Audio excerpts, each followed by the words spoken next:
What's up, everybody? How you doing? Welcome back to the Punk Rock Review What's Podcast. up? At the end of this video, you're going to have like a 20-minute segment of us talking before this, because I still think you might want to hear it. But we want to get to the topic at hand, let you hear what you came here for. Then if you want to stick around and hear what we're talking about some like label stuff. Just it was kind of cool information, but didn't really pertain to what the video is about today. Right now, we're going to talk about the top records underneath the punk rock umbrella of 2024. Nitty's going to lead the talk a little bit. I'm going to have a few things to say. This is more of a sister video to the one you probably watched before this, when I actually gave a top 10 list that turned out to be a top like 20 list because your boy's a dummy. And so all right, let's talk about some punk rock music, dude. Some new modern, because apparently, according to one Finn McKenty, punk rock is dead. It is gone. It is no longer around. Oh, he's the GOAT, dude. Finn McKenty said punk rock is dead, huh? Yes. Many times. I'm curious to hear what his reasons are for saying this. But that's Ariana Grande's a famous person or something. I don't know, dude. The guy's weird, bro. Okay. Yeah. Dude, you know who Dan Frampton is? Dan, you mentioned this guy to me before. Yeah, he's cool, man. Like we almost didn't have a friendship because I'm a giant turd and I was talking shit. But then he like DM'd me and was like, "Yo, what's up, bro? I like your videos." And I was like, "Oh shit, I'm an asshole." And so I went and watched his and was like, "Oh, you're cool, man." I didn't understand what he was doing at first. He had to like explain it to me a little bit because I'm not very intelligent, and so I am. But like some things just go right over my head, right? And he's cool, man. He's just younger than I am. We just do things a little different, but it's character. He's playing a character on YouTube. Yeah, pretty much, dude. He's reeled it in a little bit, but he's cool, man. We're gonna talk on Thursday and do a collab video. It's gonna be fun, man. I think all this stuff happening with Finn McKenty is opening up some doors for some other creators, and I would consider myself one of those. And I think Dan's one of those. I think that the Punk Rock Historian is another guy that might end up doing some stuff. I talked to him too, so it's gonna be a video with me and him.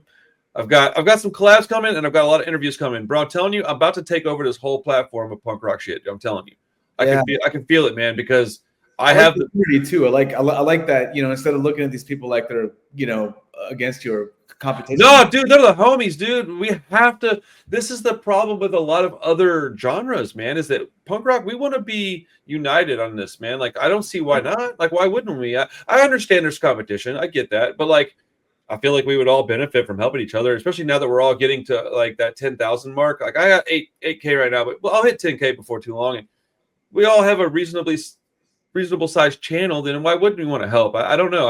I feel like it's a sign of insecurity to not want to collab with people. Yeah, 100%. I think it's great though that you're gonna be doing positive with these guys and stuff, and kind of bringing it together. I'm trying to be. I don't want to ever have the kind of like backlash that Finn McKenty's getting. Dude, I don't want to ever have people that pissed off at me because of my attitude and because of like I constantly sound smug and I'm a for lack of a better word poser. Like no, dude, I don't want to ever come off like that.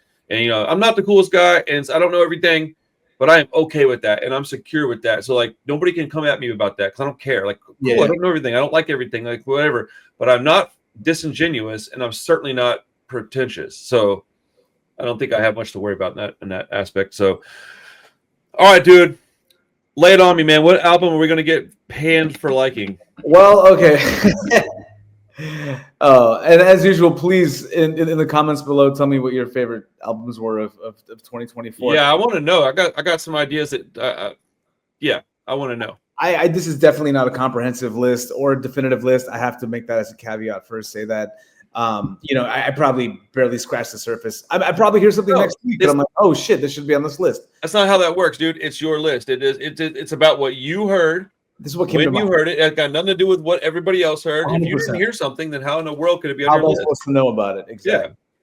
Yeah. The first one that came to mind is a band from Australia called Extortion. And they have an album called Threats. And it's one of the fastest punk records I've heard in a long time. It's like the equivalent to like being inside like a Vitamix. Like, imagine if you're like in a Vitamix, like on like speed. It's like an industrial, what do you call it? A blender. It's like being blender. You know what I mean? It's like your brain's like a ninja thing where you. Yes, like a ninja. Like you put this on like loud and like surround sound speakers, and the blast beats are just fucking going the entire time. Oh, so that kind of thing. They got breakdowns. Yeah, you've played this on the stream, haven't you? I've requested some Extortion. Yeah, it's insanely fast, but they're tight. The band is fucking tight. They're not sloppy. There's all the rage and the anger you want. It scratches a lot of itches. It's really good fast core. You know what I mean? I think it's an amazing record. It's a perfect record. It's like 30 something songs in like 15 minutes or something. Yeah, I see that there's one on here on their Bandcamp. It's got 11 tracks at 8 minutes. It's also on average like 45 seconds to like a minute. But in that 45 seconds, there's like 7 parts. That's awesome. So they just fucking cram everything in. They condense it. They give you little sound bites. You know, what's the record called from this year? Threats. Yeah, highly recommend this fucking album if you like really fast core music. You know, power violence. This will scratch your itch. It's probably one of the best bands in that genre right now, to be completely honest with you. Yeah. Sorry, give me 1 second. Something. Very good.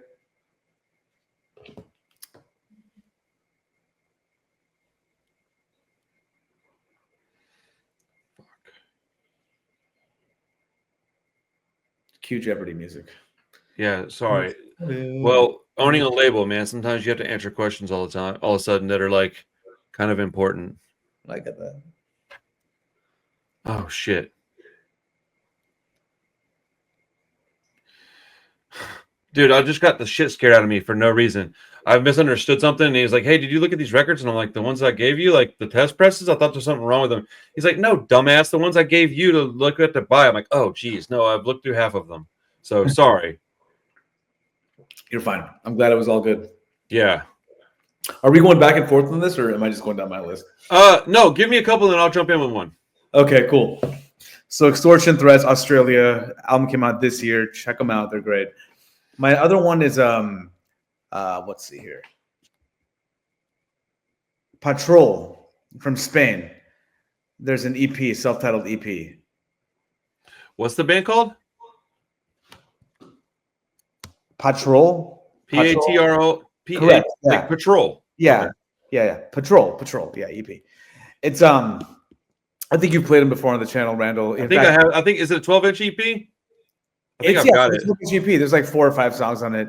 Yeah. It's infectious. It's hooky. Guitar driven rock and roll punk. You know what I'm saying?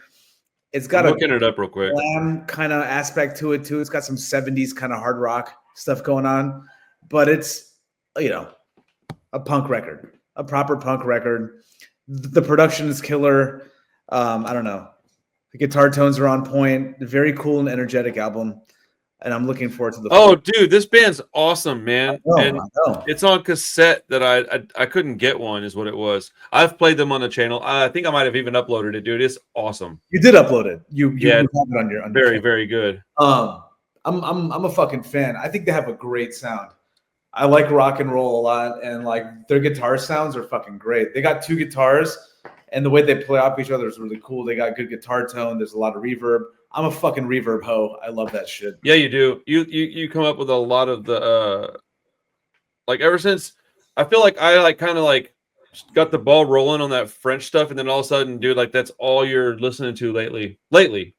Yeah, I go in phases between stuff, but yeah, not just French punk, like Italian, Spanish, fucking English, whatever, all that shit. So that album is great. The Patrol EP, I think it's maybe like Mendeku, what's that label out of Spain released it? Oh, dude, I wouldn't even know a label's name. Yeah, they're a crazy label. They put out some of my most favorite records of the last couple of years, actually. Oh, really? Yeah, in Basque Country, Spain, up in the north. There's a French label. It's called UVPR. They do a lot of stuff I like. Oh, really? Okay. Yeah. There's a few great labels out of Europe that are just putting out some banger records. So the Patrol EP is another one. Let's see. Let me pull one out real quick. Okay. Let's see. Oh yeah, dude. Short Days. Out Oh of yeah. France. Yeah, dude. They have an album called Direction Nowhere that came out. It's like moody, gothy punk rock and roll. Yeah. Similar to what you've been talking about. It's got Sure. that reverby sound, but it's not as hardcore as some of the other like the Oi bands. It's more of like a rock and roll sound than it is like a hard. I don't know how to explain it. It's a little dialed back. I'm familiar with this band. It's like they're more melodic than poppy, but Yeah, it's yeah. a sense of melody to it at the same time. It's kind of dark. Right. Yeah. It's very much. It reminds me of Before Dawn a little bit. Mm-hmm. Not quite as reverby, but in that direction, it would like be a really good split or something, you know. I think so. Yeah, that Or they could play shows together, and it would be a really good like. It would work together. That's a good one. Short Days. I don't know if I don't think I wrote anything down as far as like songs I really liked on it, but it's definitely on here with like a bunch of stars next to it. Like I really enjoyed it. Okay. Yeah, Short Days is a very good band. That I think they have a couple of releases, if I'm not mistaken. I'm surprised to hear that one from you. Actually, that's kind of Why obscure. It's like a deeper cut from like the French canon. I would say.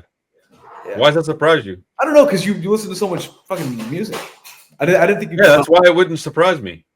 no, I go pretty deep cut on this stuff. I mean, I subscribe to the same channels that you do. I think, and like I'll see stuff, and I listen to most of it at least once that they drop, or I'll at least start it. And if it's immediately obvious that I'm not going to dig it, then I'll turn it off, or whatever. But like, even if I think there's a possibility I'll like it, I'll listen to it at least one time. But yeah, and then talking to all my buddies and stuff, if I hear one and I kind of like it, and then my friends are talking about it, I'm like, okay, I need to pay more attention to this one, and I'll go. But I think that's one that Ryan from Liberty and Justice was wearing a shirt of or something, and I was like, yeah, I was like, okay, if he likes that band, I need to go back and listen to him some more. My guy had a Short Day shirt on. I wonder if they played with them in Europe. Oh, dude, I have no idea. That guy knows everybody, bro. Like every time I bring up a band, I have never been like, hey, you heard these guys? Where he said no. I can't remember a time where I've ever done that.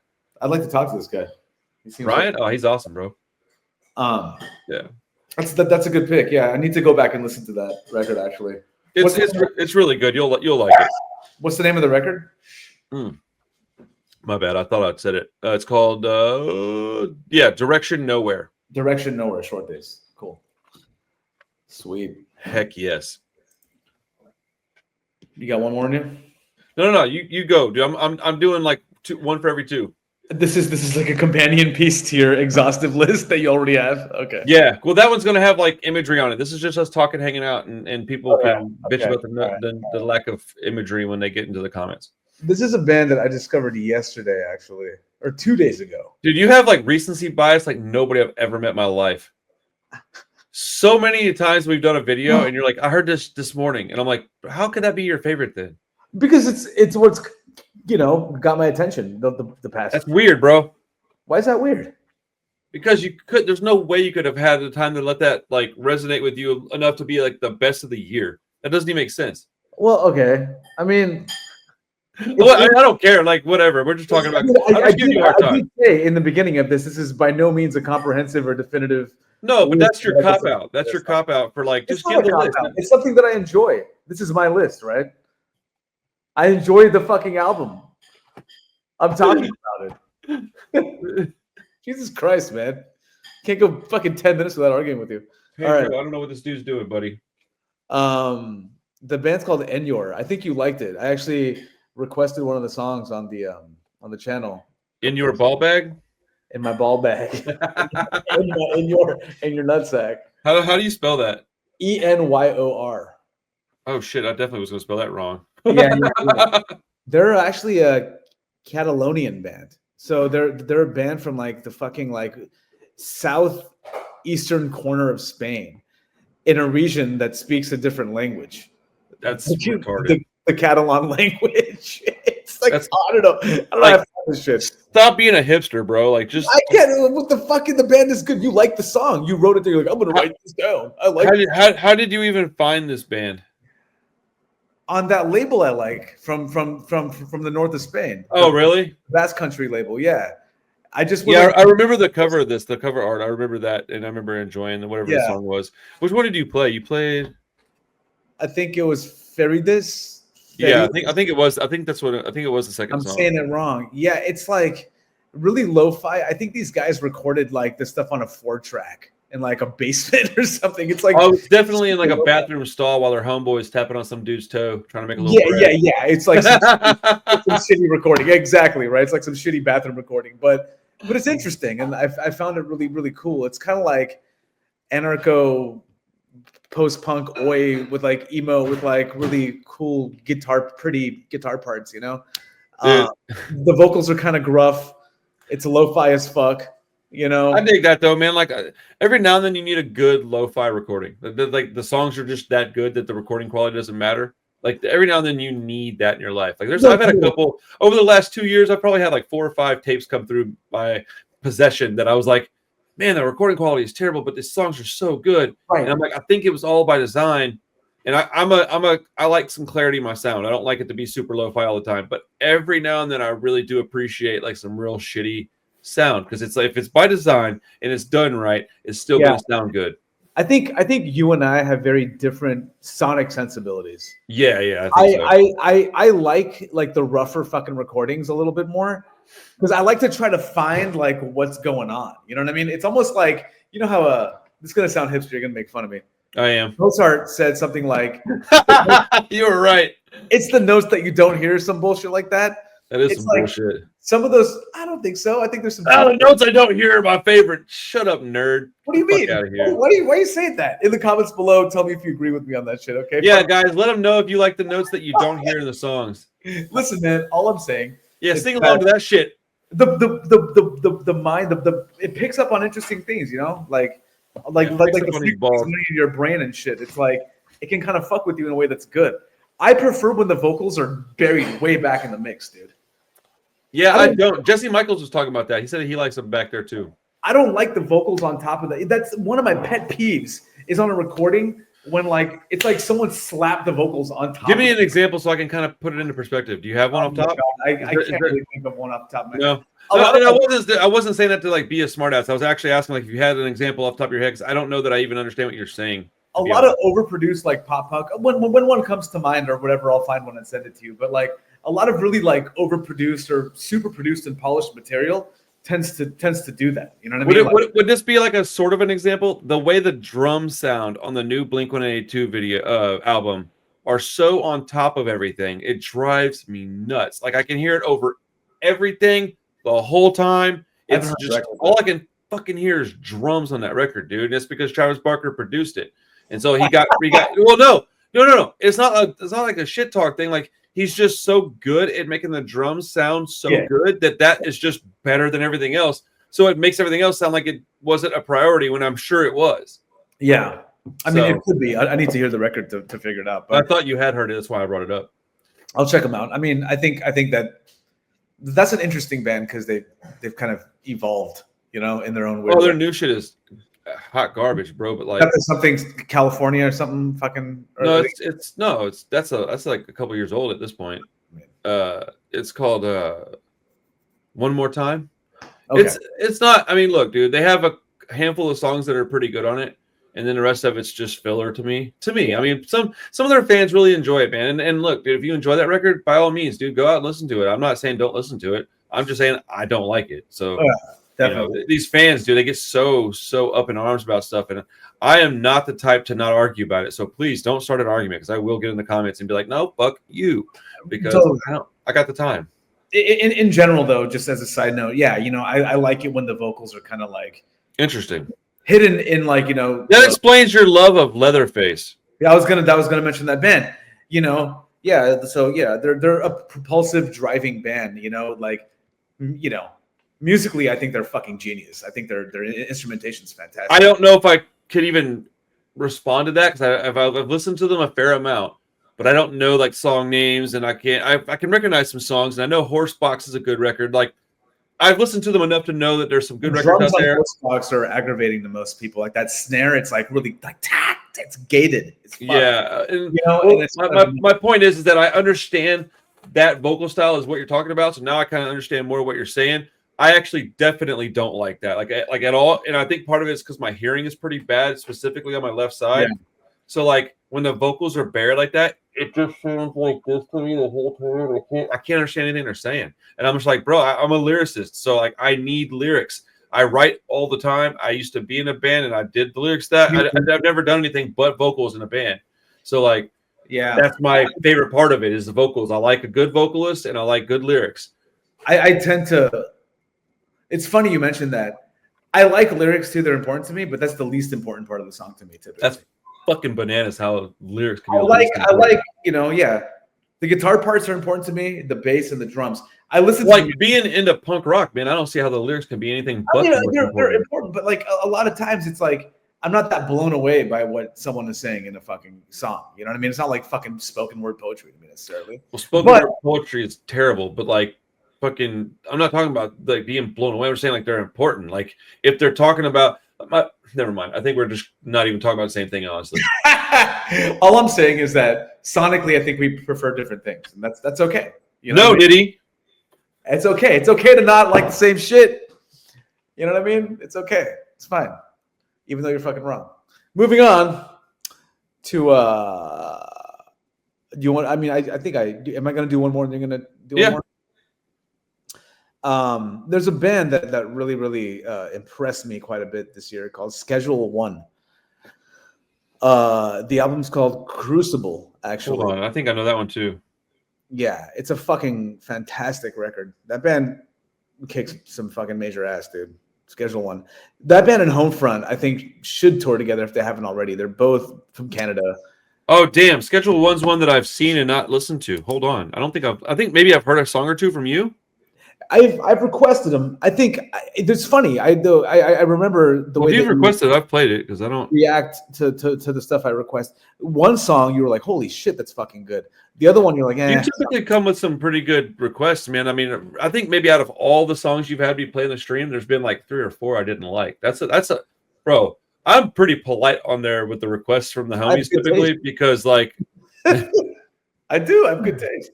I mean, I know what the fuck I'm doing. Sure, but I mean that's subjective. So like, while I do agree, I think there's going to be plenty of people that are like, listen to this fucking guy. But like, I mean, I certainly don't give a shit. But yeah, typically you come with some good requests. There's only been a couple that I didn't dig, but I mean, like, here's an example. People are going to get so weird. I don't like Husker Du. Husker Du, or however the fuck you say it. Like, I don't like actively dislike them or anything. Yeah. Like if you request them, I'm like, whatever. I mean, there's bound to be a handful of songs that I like by them. They have a lot of records out. I haven't given them much of a chance. I've got about 4 of their CDs on my shelf that I'm going to start listening to pretty soon. I take your opinion fairly seriously. So if you like them that much, I feel like I should at least listen to them at least a little bit, like thoroughly enough to like give them an actual chance. It might not be your thing, and that's cool. No, it might not, and that's okay. But I don't want to be like, yeah, I heard half a song and they suck. I do that enough with other bands. The reason I do that all the time. I like them for very specific reasons, right? I mean, like, to me, they encapsulate the stuff that I love the most about rock music and like what I gravitate toward. Like their first few albums, Tight Pants and Dick Neck. Exactly, bro. Dude, you fucking ruined my surprise, man. I believe in a thing called love. I hate power metal. That's my one thing. I fucking hate power metal. I don't. Man of War rules. Dio, fucking all that. You can miss me with all that shit. Please. It's the cornball of cornball shit ever. I get it. I respect it, but nah. But nah, man. Just like it's furious, man. The guitars are fucking like chainsaws and like it's just all over the fucking place. It's chaotic. It's like wait, which one? Schedule One? Husker Du. Oh, Husker Du. That's right. Yeah. And it is chaotic. That's a good word to describe it. It's extremely chaotic. The guitar parts are just ridiculous. The guy's a fucking genius, like a guitar fucking genius. I don't know what the fuck he's doing. See, like that's the kind of stuff that doesn't appeal to me. Like if I'm honest about, like I don't care about that. I'm not impressed by it because like it's the same thing with movies. When I watch movies with my friends, my best friend Josh, he likes more like highbrow, well-made, like critically acclaimed, like shit's gonna win awards. And I'm like, bro, I can't fall asleep faster, dude. Go on a Scorsese movie, like I'm gonna fall asleep, dude. I like some of his stuff, but like there's a lot of his shit I don't care about at all. Like, well, and I don't like long movies. I prefer homemade B movies. Like I like really bad movies. And I think that I'm with music, I'm sort of similar. Like there's plenty of musicians that I like that are great songwriters, but like I don't care about like virtuoso guitarists. Like that shit is not. It's not really virtuoso though. I wouldn't call it that. It's like some fucking Okay, then super good, whatever you want to call it. Like I don't, that shit doesn't resonate with me. You know what I'm saying? Yeah. I would even Because you've said that a bunch of times about Husker Du is like they're really good musicians and their guitar players really, and I'm like, yeah, that shit I don't care about. Okay, that's fair. Which is why I want to give them another listen or two so that I can find something about them that I do resonate with. Yeah, and I can go, okay, this is what I like about this band. Because at the very least, if you give their albums a fair shake, and you actually like sit and you listen to it, you'll be like, all right, like I get why people hold them in such high regard and acclaim, right? I mean, again, it doesn't need to be your thing, of course, but it's like, you know, like they're easily one of my favorite fucking bands of all time. Based on my experience with the Clash this year, I just simply won't write off a band like that anymore. I'd rather just be like, yeah, right now I don't care. We'll see. To be determined. Like they're so extremely highly influential and all that bullshit, but you know, whatever. Okay, so yeah, that band I mentioned right now, Schedule One, Crucible. Yeah, that album I've played it all the way through to no skipper for me. It's, you know, melancholic, reverb drenched, you know, kind of new wave, kind of hardcore adjacent stuff, you know, post punky. Yeah, it's very much in that same vein of post punk is the most easily accessible word to describe most of the stuff. Yeah, it's a tough one because, you know, it's to me they're a proper punk band, but they have a lot of like 80s kind of pop sensibility, which I dig. The guy's vocals are very new wavy kind of style vocalist, you know, but the guitar parts, again, a lot of reverb, driving songs, you know. So when we're done here, I have to make myself something to eat super late, but it is what it is. But we can no. All I was going to say was that while I'm cooking, I'm going to listen to this. Yeah, the Schedule One record. Yeah. You'll like it. I think at first listen, it might be, you know, if you might not be into like a certain aspect of it, but then by the time you get through half the record, you'll be like, holy shit, okay, these guys are kind of rocking. Like you'll find your head kind of bob into the music a little bit, you know? Oh, I'm sure, man. I'm sure. We don't like the same things about music necessarily, but we typically like a lot of the same stuff. Yeah. There's been very little where we were both like, oh, you like it? I don't. Or you don't like it? I do. That it's mostly been like, oh, I like this about it. We don't necessarily agree on the things we like about music, about the songs, whatever. But we've got a lot of overlap in our tastes. I think, you know, definitely. I think we see eye to eye on certain records and like why we like them. We have like similar kind of like sensibilities. You know what I mean? That way. So yeah, Schedule One, and then I can tell you my last one if unless you wanted to. I'll drop one in here real quick. I got two. I'll drop one, and you'll tell me your last one, and I'll tell you another one. And then we can wrap it up. We'll keep chopping it up for a few more minutes, man. I'm not in a big hurry or anything. Okay, so this one is a UK band that this is their swan song, and it's Coxbar, dude. Hand on Heart. Oh, you like that record, huh? Okay. I mean, do you not? I haven't heard it. It's very good. I mean, is it their best record? No. But the fact that the guys at this age can be making a record that I still like is crazy to me. I love Coxbar, man. That me too. That's the thing. Is like I actually like the band a lot. So like it's real risky for them to come out at this age and put out another album and be like, we're still the same band. And then you listen to it and you go, shit, they really are. Like it's not. There's no reinventing of the wheel. If you like Coxbar, you'll probably like this album. I just think it's really cool because they could have easily just fucked it all up. You know, that band, it's funny. I went down the Coxbar rabbit hole. I can't sit still, Rob. My ADHD is kicking my ass tonight. What's that? I said I can't sit still. I keep moving. I'm like I have really bad ADHD, and it's like I've been sitting all day, and so my legs want to move, and I'm just like You're fucking restless. Yeah.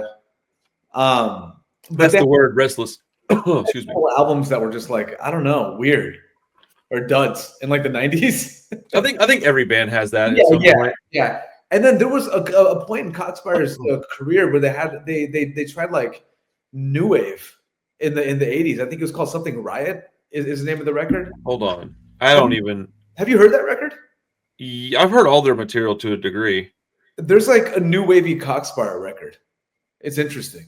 I don't know how I feel about it yet. I got to go back and listen to it. Well, I need to listen to it again too, then, because I don't even know what you're talking about. I have a Forever is a really good record. Yeah, I like obviously, Shock Troops is really good. Here We Stand is really good. Yeah.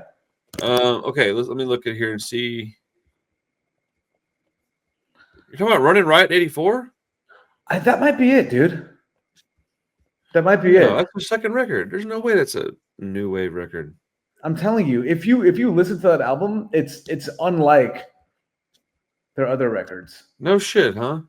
Yeah, I think this has to be it. Yeah, because the next one's Live and Loud. I think this one has a little bit more. I remember hearing it and being like, "Wow, okay, this is kind of interesting." That's cool. I'll check it out tonight. I don't know how much time I spent with that.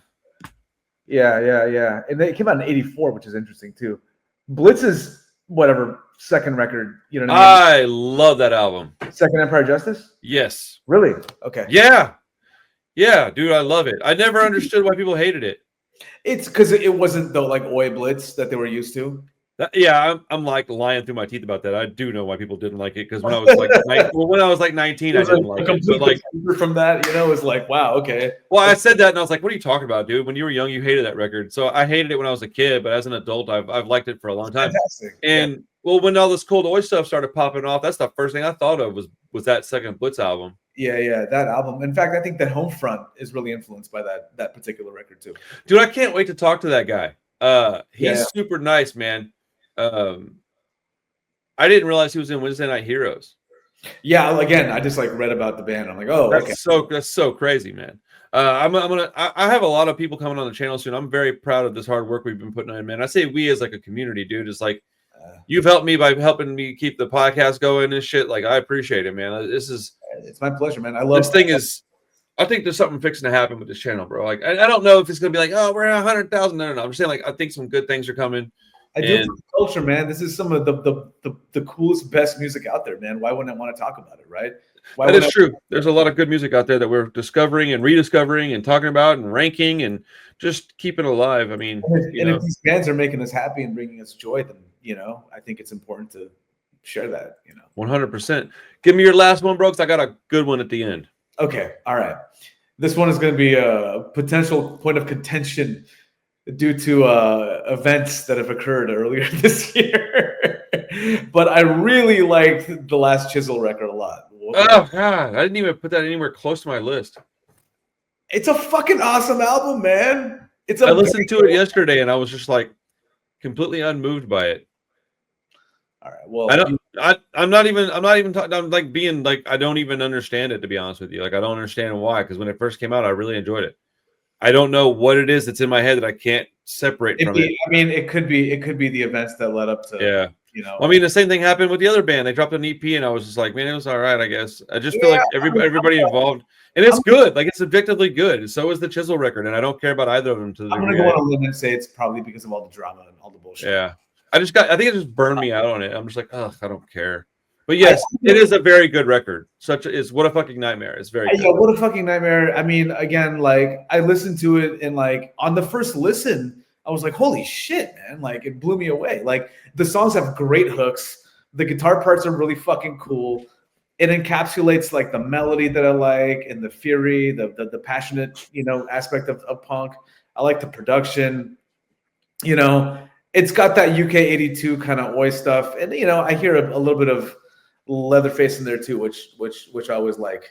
Yeah, I remember listening to it for the first time. I was walking around my house listening to it on my phone, like with my headphones. And I was typing notes on my notepad. And I walked back and forth through my house, the whole record. I just didn't stop. Because it flowed really easy. It's not a long record. It's really easy. Look, dude, the record is very good. I need to like give it a little time and then go revisit it. Yeah. Because I do like the record a lot. I think it's the front man I just have a problem with. I think I just go. I like his style. I gotta be honest. I like his vocal delivery a lot. No, I like his vocals. It's him that I'm having an issue with. I see. And I don't even really understand it, bro. I'm not acting as if I know exactly why. I think it's fucking dumb, honestly. But it's like me and my wife are getting in an argument, right? It's like, well, I can't help that I love you. It's just the way I feel. I didn't choose to feel that way. I just love you. So let's just figure this out and let's move on. And this is like the opposite. I'm like, yeah, I really like the music. I don't know why I dislike you, but I don't, and I just can't get past that. It's stupid. It's very immature, and it is what it is. Like, people can hate me for it. I don't care. Yeah. But it is a great record. Damn it! Now I feel like listening to that too.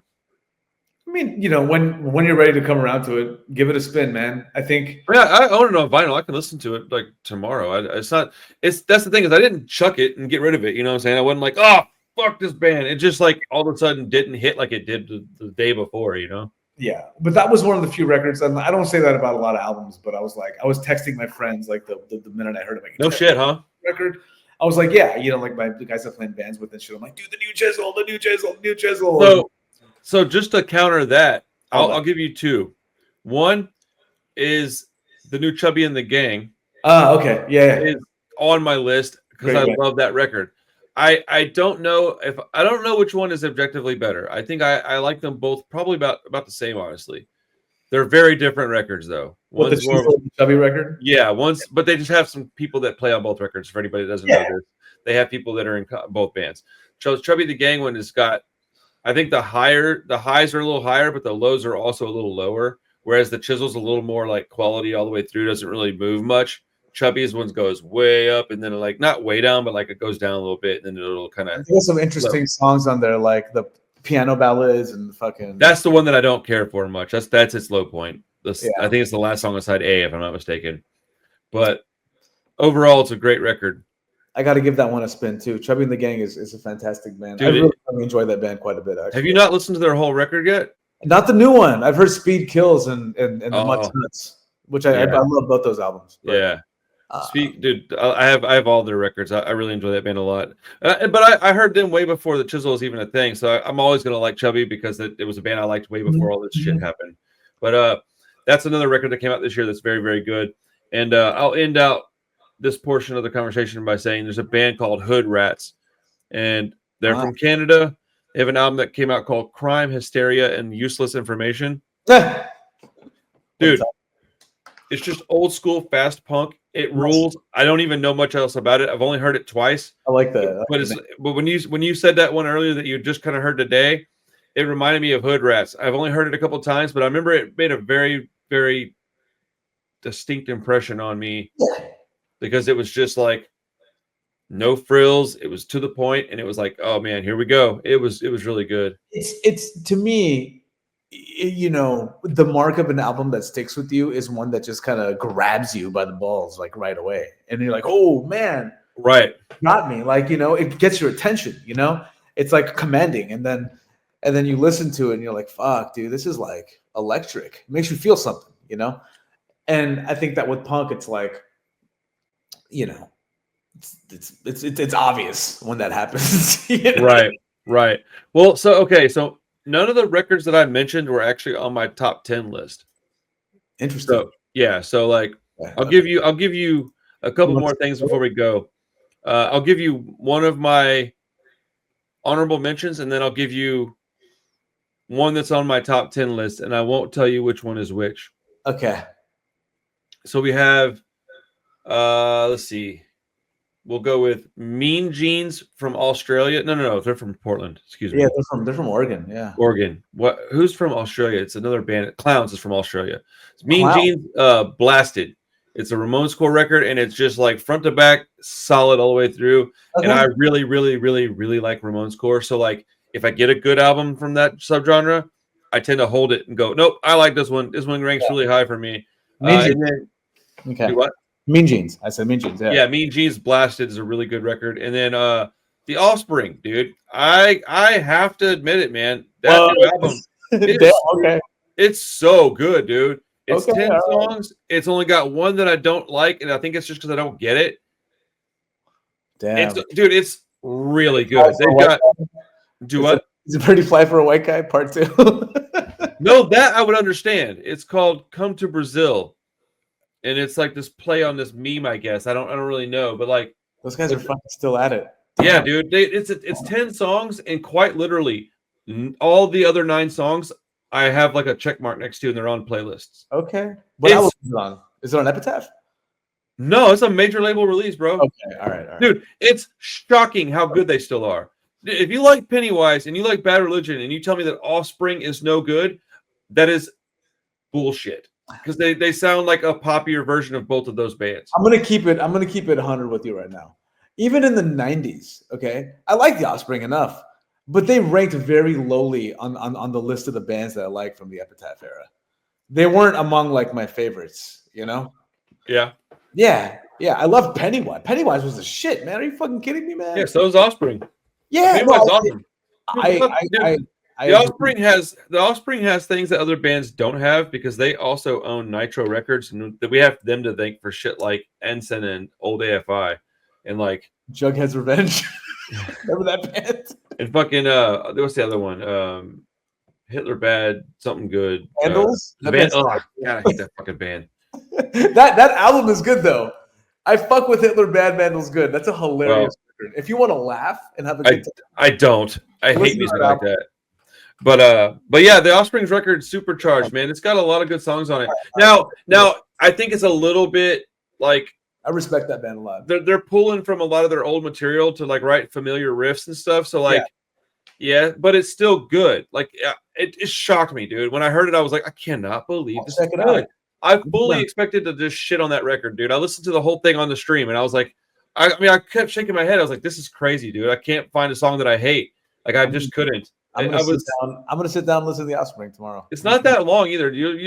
I was happy that they didn't bring out like a 17-track album with 5 bangers and a bunch of bullshit. And they just brought 10 songs. 9 of them are really good. That one's kind of weird, and some people really like that one. A lot of catchy hooks. A lot of. My pet peeve is long albums, bro. I hate long records, dude. Hate them.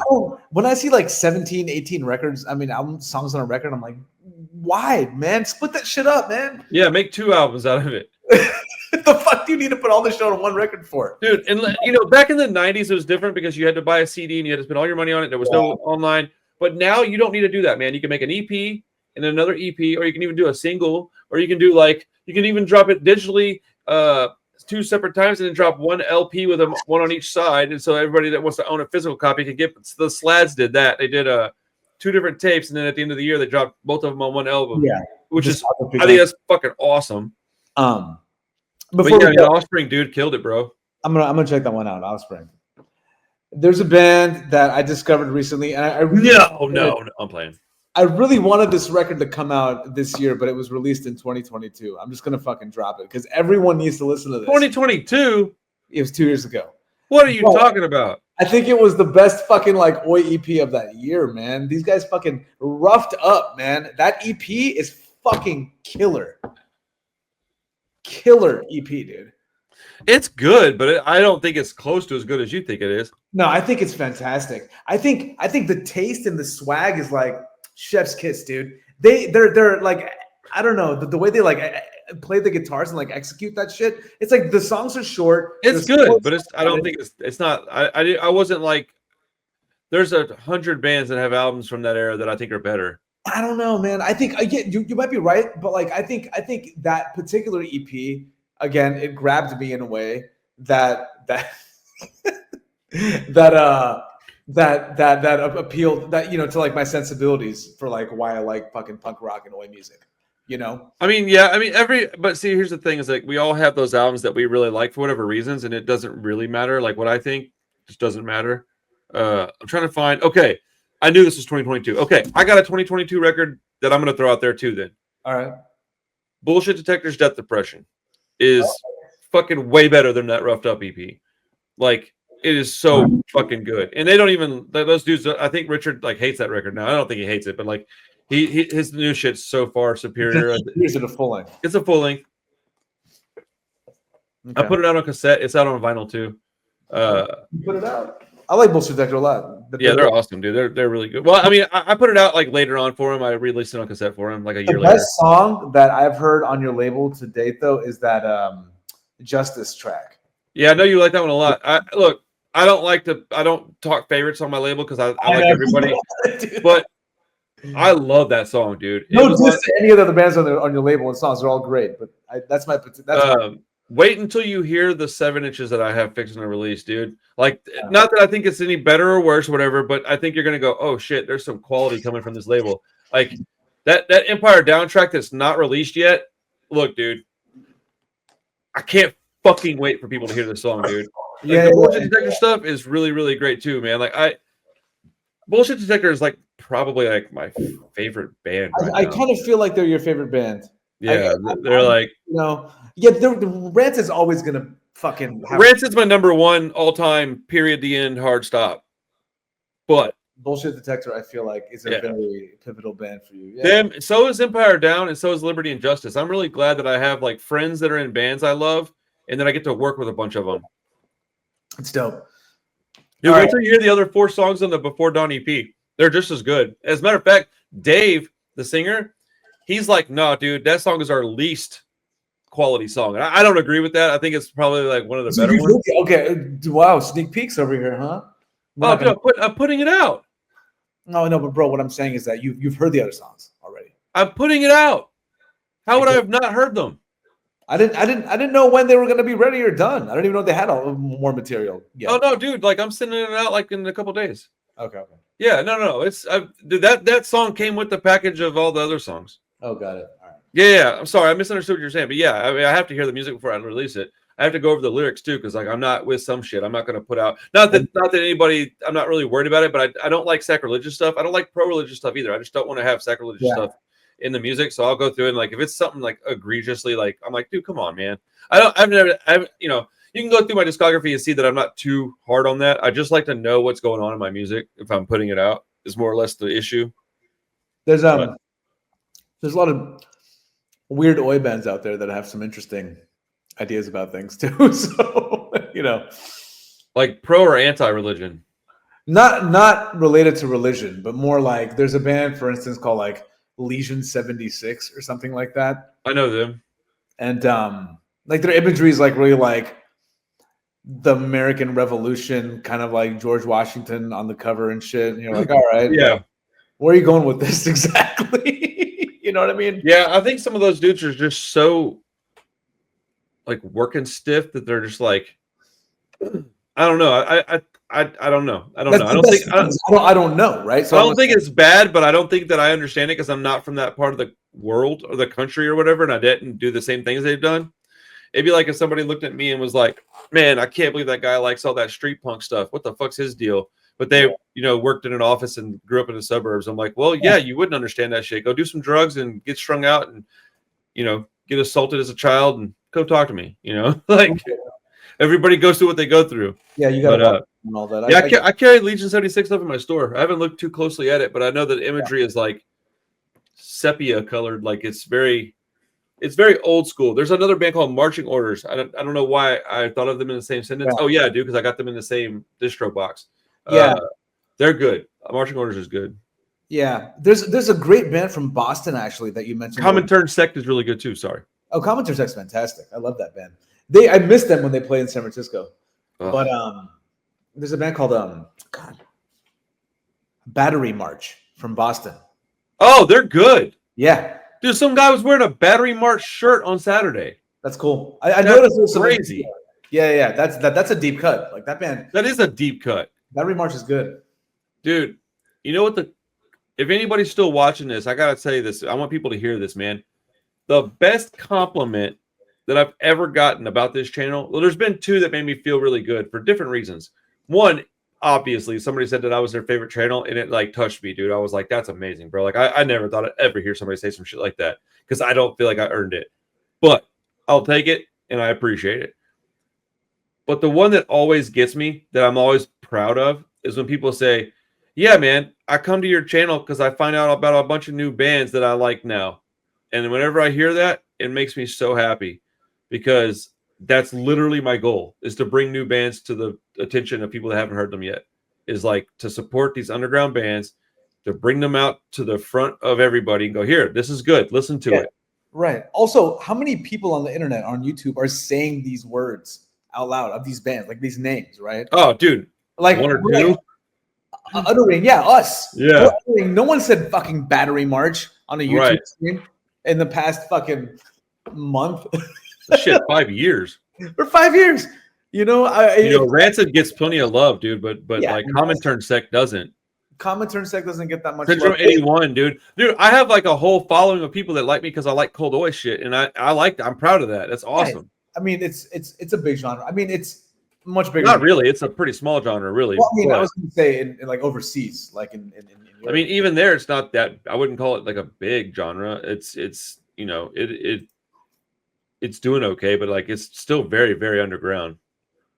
Dude, I gotta say something about this, dude. I'm so look, dude.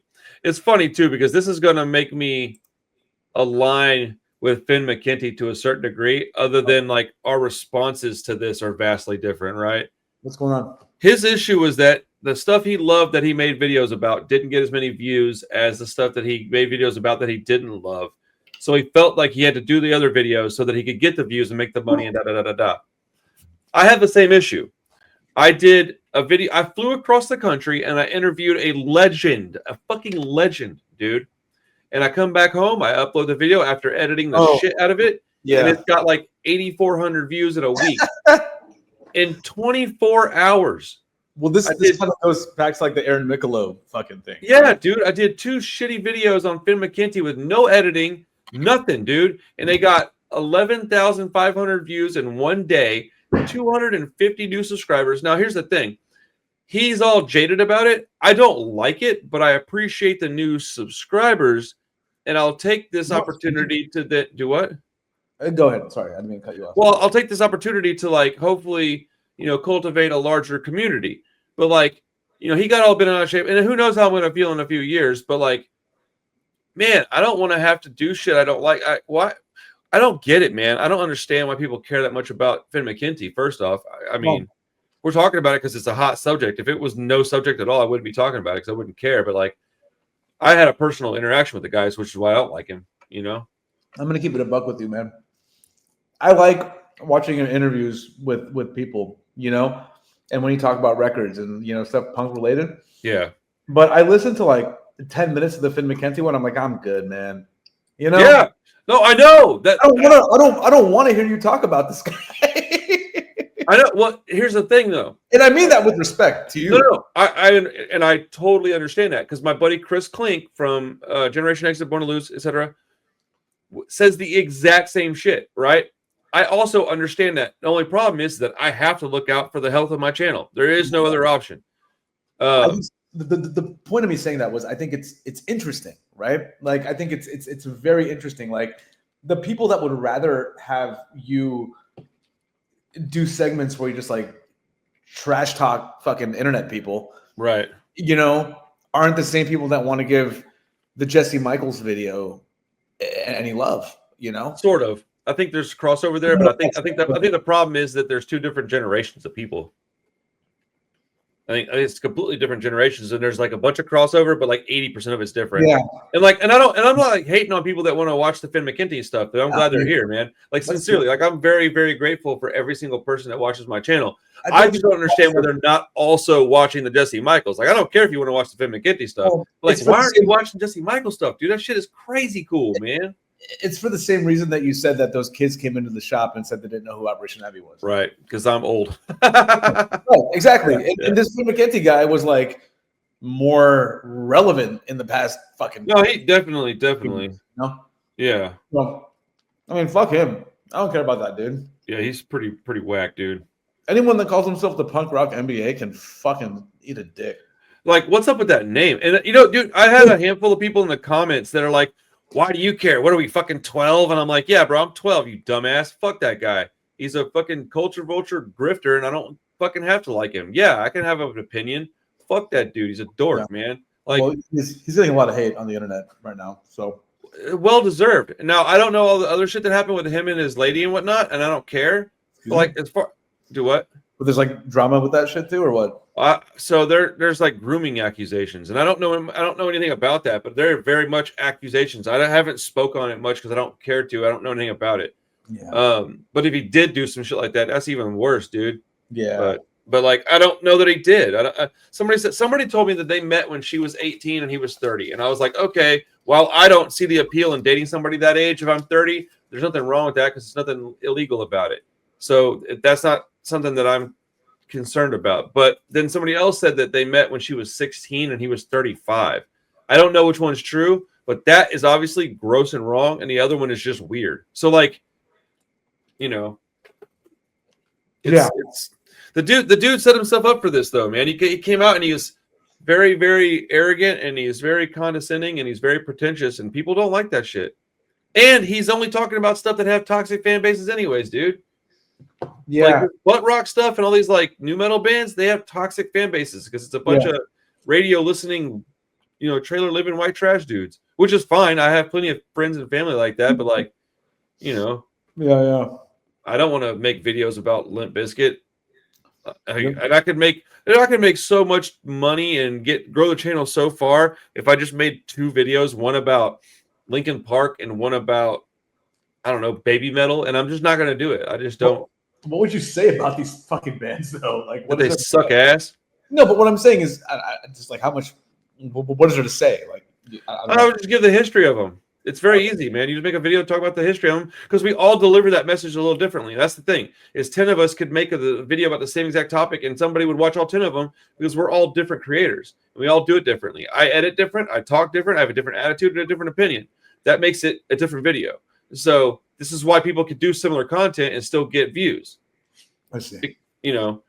I just don't want to waste my time on some shit I know I'm going to dislike. Here's the thing. If I didn't know whether or not I liked it, I might make a video about it. But I already know that I don't like it. And I just don't see the point in wasting my time. And he didn't do that. He was like, I know I don't like it. I'm going to make the video anyways, just for the views. And it's like, well, yeah, dude, no wonder you hate your fucking job. No wonder you hate your channel. No wonder you hate your viewers because you don't do it right. Here's my take. He could have made a video on whatever the fuck he wanted to, as long as he didn't like whine and cry about it and then make this whole fucking production about him quitting or something, Well, he's lying about everything too. He's like, I don't even care about the music. Shut the fuck up, bro. You were an integral part of the scene for a long time, and yeah, you're old head now, but like, you cut your teeth in the hardcore scene. I think he was a little rich kid though. That's what it looks like. That's what he acts like. It's what he acts like. Maybe he wasn't one, but it's what he acts like. The thing is that when you come to that crossroads in your life where you're like, hey man, you can either be a punk rock dude with some integrity, or you can be a guy that works for Abercrombie and Fitch. He clearly went the money route. Everything he talks about is money related. It's weird, bro. Like, I don't care about money that much, even probably to my detriment. Yeah. All right, man. I'm out this bitch. Thank you guys for hanging out with us. Talk about some good records from this year. Hopefully you enjoyed the video. We went on tangents galore. So if you like tangents, we probably made you real happy. If you hate tangents, well, oh well. Yeah. We'll jump back on after the new year and talk about some stuff. Maybe before then, but I don't know. Holidays are kind of crazy, so I don't know what you got going on. But I'm around, dude. Okay, well we'll drop one more before the end of the year then. Peace. Later, guys. Peace.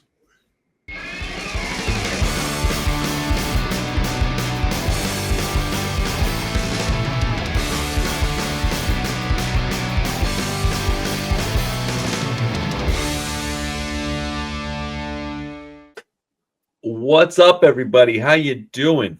Welcome back to the Punk Rock Review Podcast. Hanging out with Nitty today. I got some like crazy guests coming up in the next couple of weeks, but I still look forward to talking to Nitty, like as much or more than anybody else. That's because I'm the guest. Well, do what? That's made a bad joke. I'm the craziest guest. But I have. All right, there we go. This might work a little bit better for me. There it is. What was I gonna say? I don't even remember, dude. I'm tired of shit all of a sudden. Yeah. We're gonna talk about, I don't know, the best albums of the best releases of 2024. Oh shit! I just got an email from my guy late at night. That's crazy about those records. He's like, yeah. He's like, I'm waiting for these Judge records to show up. So let's go. Yeah, the best punk rock records or whatever, man, in the punk umbrella. Sure. Records of 2024. I made like an official top 10 list. It's actually got like 20 records on it because I can't just make a top 10 list. I'm a dummy. Yeah. Much good so shit. I'm probably going to talk about 5 or 6 tonight with Nitty, and you can bring up I more or less want to hear about what you're talking about, and then I'll throw in a couple on top of that because this is going to be like a companion piece to my already existing list. They're going to come out one day apart. But, you know, we can go for 30, 45, 60 minutes on this. No problem, bro. There's so much good music out right now. There is a lot of good music. And it was actually hard for me to come up with 5. You know what I mean? Because it's like, I realized a lot of the stuff I wanted to put on this list came out last year or 2 years ago. So that was the other thing. Yeah. Oh, really? So check this out. On my phone, I have a notepad. Quite literally, whenever I get a new album that comes out that I enjoy, or if one of you guys on the channel like introduces me to something, I write it on that list, and every year I just save it to another file, and then I have a whole list of lists, and then I start a new one every January. And that way I know exactly what's coming out every year. I don't even have to think about it. It's what I've got. The only thing is that every now and then you'll get something that comes out in January that was listed in like 2023 or whatever, December, but it actually didn't drop till the next year. So every now and then I'll have to like decipher something like that. But typically I know exactly what comes out every year. It's doing the channel has kept me a little more organized and for reasons like that. Definitely. And you're I think that you're more intentional in the way that you approach listening to music because you own a record store and you have a channel that's for this purpose. And the label, dude, like that's actually the thing, because I'm constantly having to listen to stuff that people are sending me, which I never thought was going to be a thing. I still don't understand it. I don't know how it even happens, really, because I mean, I don't understand it, bro. Like, I don't feel like I'm anybody, so it blows my mind that people like look at me and go, "Hey, I'd like that dude to." All the stuff that I've got now is people that I'm actually. That's not true, because Before Dawn is Perry from Templars, and I guess yeah, we met first, and then we talked about it, so we became friendly before we did this. So it's like, it's weird to me that anybody would not really know me and then go, "Hey, are you interested in this?" And I mean, I'm down. I'm not complaining at all. Like, I am very humbled by all this, but it's pretty cool, man. I don't know. I'm obviously no music industry expert, but I think the purpose of the label has kind of changed since the 90s and the 80s too, right? I mean, how so? I don't know. I think maybe at some point a label was more instrumental in actually putting a band's material out, right? Because there was no, let's say, internet to like do that with. You know what I'm saying? Yeah, I just disagree. In the 80s? It's the same. It's the same thing. I disagree with you. I mean, completely. Yeah. I can explain how if you want. Let me know when you're ready for me to tell you. Well, tell me. It's the same thing. It's exactly the same thing. The only difference is that now you can do it yourself a little easier, but the labels can do it even more easy, because like the labels are the ones that end up with the. It's the same thing. They have the bedrock. They have the foundation, the fans, or they have like the money, the promo. It's like their specialty. Like, you can do it as an independent artist. It's a little easier now, but the labels are still the same. You need a label. Now, the only difference is that smaller labels exist more now, because people have figured out that if you sign to a big label, all they're doing is loaning you money and you have to pay it back. So they're like, well, why would I even do that when I could just record my own record and then have somebody put it out? I'll get a portion of it for free, and then I can buy everything else I want at wholesale. And then every dollar I make is mine. If you really think about it, it makes way more sense to go that direction versus having some, relatively large label give you some money and then you owe them money. It's like, what are we doing, bro? Or they own like your rights. I don't do none of that owning shit. Those are a vehicle to help a band get a little bit of. I think that's what most small punk labels are doing. Like, you'll notice that a lot of bands release their stuff on a few labels, multiple labels. Well, that's typically not the band's. In my experiences, that's not typically the band's thing. That's like that'll be like the label will be like, yeah, I'm gonna release it with these dudes. Or I guess you know what? I've only been in it for a few years. That actually probably is not even right, because like I do have one that's got 3 labels, and it's my label, the German label, and then the band had a label, so it's 3 of us. So I guess yeah. Co-releases are really nice. That's really a good way to get like your shit everywhere. I looked at like Syndrome 81, for example. I was like, I'm curious what label they're on. They're on like 4 labels, but it's not like they're on a label, right? It's like these labels like the band enough. That's kind of how it is now. Nobody's really on a label. Can we buy some of this shit off you and sell it for you? Well, probably like, okay, cool. Like sort of like Bullshit Detector as an example. They're like technically they're on 31 Records, but they're like I don't own anything. They don't owe me anything. Like they can go do whatever they want. I would appreciate it if they would talk to me first. That'd be cool. But like they don't owe me anything. They're my friends, so I would expect them to be like, "Hey, we're gonna go do this." All right, cool, man. Like I appreciate what they've given me, and I look forward to working with them again in the future, hopefully. And I think I'll do a good enough work to where they probably will. But there is no. This is absolutely like DIY to the bone. It is punk rock. It is a handshake. It is friends. There's no contracts. If I ever get to where I'm doing contracts, I probably won't do it anymore. That's fucking. It shouldn't be like that. At least that's what I'm saying. I don't want to do that. I want to be able to go, hey, I'll put it out because legally. So this is how it works without any contract. If I put it out, I legally have the right for 12 months to put it out again, right? And even then, I don't do that. Like everything I do is basically for the band. Let's talk about new releases that came out this year. Like we can do. Hey, for anybody that's interested in this, I am doing an actual video where I'm going to talk about the first 2 years of being a label owner. Like, what did I learn? This is already in the works. I've already got a thumbnail made up. This is literally like a video I'm fixing to make. So I've learned a lot and I love it. And I'm not perfect. I don't think I do everything right, but I do everything very transparent. Like I've never had anybody ask me a question that I couldn't give an answer right then and there, unless it was like a number that I needed to find. But like other than that, I don't hide nothing. I don't try to get no, dude. I give the band this much off the top for free. I do wholesale. Otherwise, this is how I come up with my wholesale dollar amount. Like this is because I have a formula for everything. So like my wholesale is I take without getting into people's business that's not anybody else's business, I give a band a certain percentage off the top for free. And then after that, they can buy up to wholesale up to half of the pressing. After that, they have to buy them at full price because I need to be able to make some money back so that I can repress it. It's never even become an issue yet. Nobody ever buys that many off me because by the time we're either onto the next project or we're onto another pressing anyways. Are you talking about vinyl specifically? Anything. Okay. It doesn't matter what format. So the way you come up with a wholesale number is you take the amount that you end up keeping and you divide it by the dollar amount you spent. So like, let's say you press 500, but you gave the band whatever amount, right? And you end up with, let's say you end up with 370 out of the 500 that you pressed, you still have. You divide that number between the dollar amount that you spent on the entire pressing. That gets you your actual cost that you spent because it's not actually how many you pressed because you gave the band some. Right. So you actually have to divide it up to that. And then you add 20% on top of that. That gives you your wholesale cost. So let's say if it's $10 that you spent per record, your wholesale cost, at least the way I do it, would be $12 for the band and probably $13 for distributors. And then you would charge $18 like on the shelf, $20 at a show or something.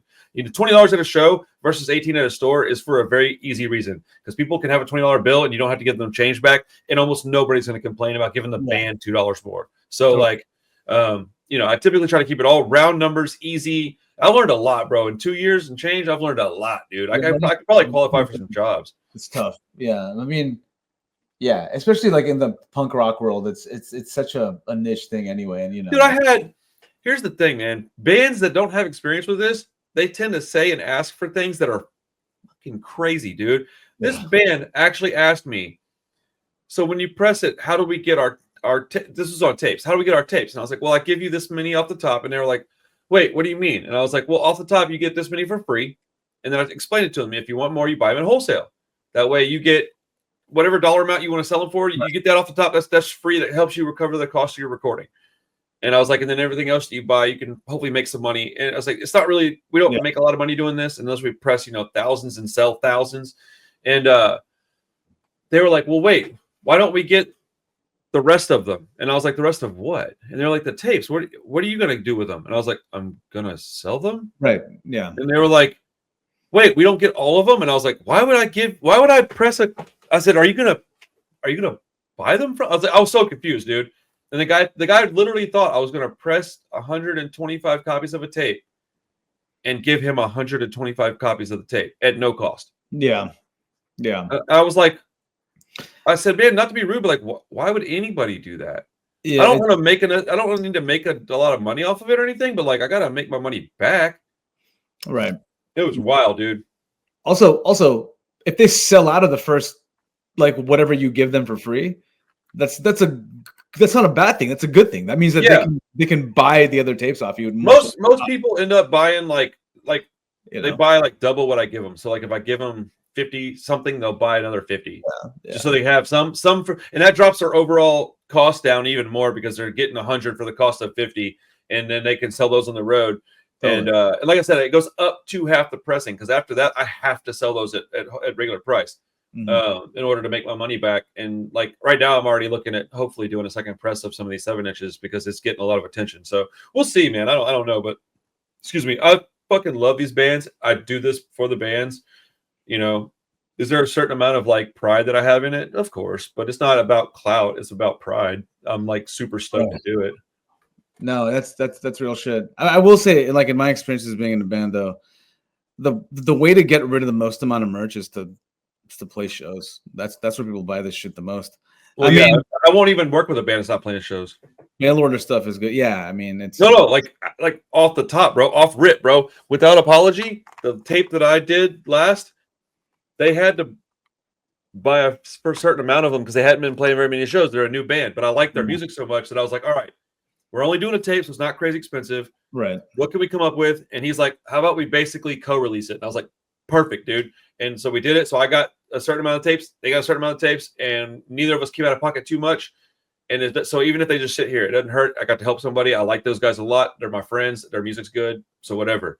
But like, yeah, man, if you're not touring and if you're not playing a lot of shows, it's really tough to want to put up, $500 for tapes or whatever thousands of dollars it is for vinyl records for a long time. Dude, I had a band from I swear we're gonna talk about these new records here in a minute. Yeah, we are. I had a band from Washington sign on to do a tape, insist that I do 150 when my number is 100. Yeah. And then before I paid, they stopped communicating with me. But what I didn't realize I didn't realize they had stopped communicating because it wasn't like we were talking daily, but they just stopped communicating. I pay for the tape. I reach out. I don't hear nothing. Before I could cancel it, they break up and they don't tell me. So basically what they did was they got me to pay for this tape, and then they broke up and never told me. And so I got stuck with all this dead inventory. And it was like my third tape to release, and I learned a lot from that. I will never ever do stuff like that again. Like I now have certain like parameters you have to meet before I work with you, and it's mostly I need to know who you are. I just like the band a lot. I interviewed them, and they did the interview did really well, and they seem like cool dudes, and it really bit me in the ass trying to help these guys out.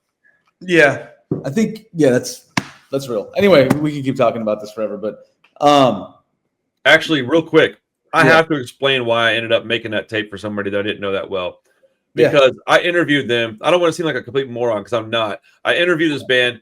The interview did really well. and they had a guy that was going to do the 7-inch release, and I was going to do the cassette release. And they had a tour set up. I had verification of the tour. I had verification of the 7-inch. I even had some money going to go towards the 7 inches to buy some in wholesale. And we both got burned as far as I understand it. I don't know if the 7 inches ever came out. I think the guy put some money into it somewhere. But like, we both got burned on that deal, man. It was messed up, dude. Like it again, I learned a lot. So I changed it. But I'm not a complete maniac. I didn't just go, oh, I don't know you. Cool, I'll put a tape out. Here's the money. That's not what happened. It was a lot more, we talked a lot before it actually came out. I mean, I had to get the artwork from them and the music and all this stuff. So, I had to get approval for everything. So they went all the way up to the like payment, and then they all of a sudden just disappeared. So we'll talk about the music in a sec, but like I got the last story. My friend's band, he was in a band that like toured a bunch. They were getting really popular and shit. And their first record, like they sold out of all their 12 inches, right? They pressed a second record, their second album. Right, they stopped being a band like a week before the release date, and then like he had like 100. Wait, was it a second record or a second press? Second record. Wow. Yeah. So like shit hit the fan with the band. I'm back. That's the last one I'm gonna get up. So that's the sad story about his band is, how they broke up. But and then it just like sat around, at his house in his basement, dude, getting moldy dust and I shit. can't even imagine, dude. A 12-inch record is like, as far as I know, at least in the last few years, I don't know how long ago this was, but that had to be thousands of dollars. Yeah, I mean, we're talking. This is maybe 2016, So 2015. yeah, it could have been too much different than it is now. Yeah, Wow. there might have been some label backing on it too, a little bit. I'm not sure what the details are of the situation, but like the band just kind of like jump ship. You know, they had a big falling out with the members, and that was it. You know. You know what's crazy is like if you own a label, like you have to take that into consideration, and you have to do like that's part of the pricing of this stuff. Like you may end up spending $11 per copy of every album that you've got, but you have to sell them for 25. And it's like, well, how come you need to make? It's like, because I lost money on the previous two. So like, in order to stay a label and stay doing this, you have to. People don't want to hear that. They just go, oh, but I shouldn't have to pay that much. It's like, then you go put it out. Well, I don't. It's like, yeah, dude, it's a lot, man. It's a labor of love, man. If you don't love it, don't do it. That's for sure. And if you don't want it, don't buy it. Like if you don't think you want to pay whatever somebody's asking for something, then don't. Like straight up. Like I don't want anybody to buy something from me that they can't afford or don't think they should. That they don't think they should pay that much for. Being in a band costs money. Yeah, make money being in a band. No, being in a band is a hobby unless you're very, very, very popular. Yeah, unless you're like a professional musician, in which case, you know. Oh, dude. But until that day, you know. I mean, like even bands like the Havoc, who are like on a pretty good label and have, dude, they all have jobs, bro. Like they're not. And these guys have some big shows, dude. They don't go home and go, cool, let's sit on the couch, dude. They own businesses and then work at places and stuff. It's crazy. Yeah. All right, let's restart this Jake over. I'm gonna start the whole thing over right now. Yeah.